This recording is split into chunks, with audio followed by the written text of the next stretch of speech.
नमस्कार मंडळी.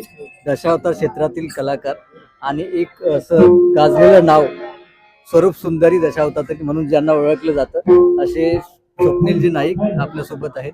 तर त्यांना विचारूया त्यांच्या या जीवनशैलीविषयी आणि त्यांच्या अनुभवाविषयी दशावतार क्षेत्रातील. नमस्कार, माझं नाव स्वप्नील दीपक नाईक.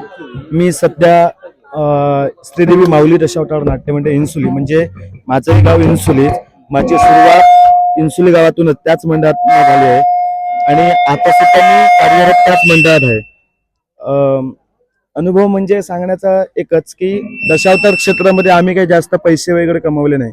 कमवली ती माणसं कमवली, मित्र कमवले, यातच खूप समाधान आहे. जे काही मिळेल त्यातही आनंद आहे आणि खरंच अगदी असं लोकांचा, प्रेक्षकांचा प्रतिसाद, आशीर्वाद, माया, ममता ही सर्व आमच्या पाठीशी, कलाकारांच्या पाठीशी आहे.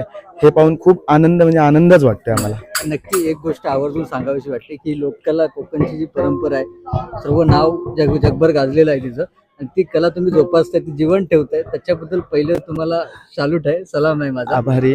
आणि माझी सुद्धा इच्छा आहे की आता जे काही नवोदित कलाकार आहेत, जे काही इच्छुक आहेत, त्यांनी ही दशावतार कला अन्य प्रत्येक गावानुसार जे जे कला आहेत ते त्यांनी जोपासावी, ही सुद्धा माझी प्रामाणिक इच्छा आहे. तुमच्या स्त्री पात्राविषयी तर बोलण्या म्हणजे बहुमूल्य असं स्त्री पात्र तुम्ही तुमच्या अदाकारी बघितल्यात आम्ही युट्यूबला, इंस्टाला तुम्ही फेमस आहात.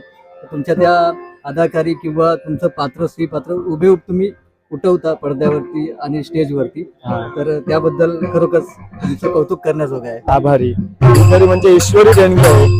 ज्याला लाभली त्याने त्याचं फळ करून घ्यावं आणि त्याचं फळ प्रामाणिकपणे जर करून घेतलं असेल तर तो ईश्वर, तो आराध्य देवता आम्ही गणपती गजानन म्हणतो, तो नक्कीच त्याला त्याचं फळ देईलच. धन्यवाद. मला थोडासा बहुमूल्य वेळ दिल्याबद्दल आभारी आहे. धन्यवाद.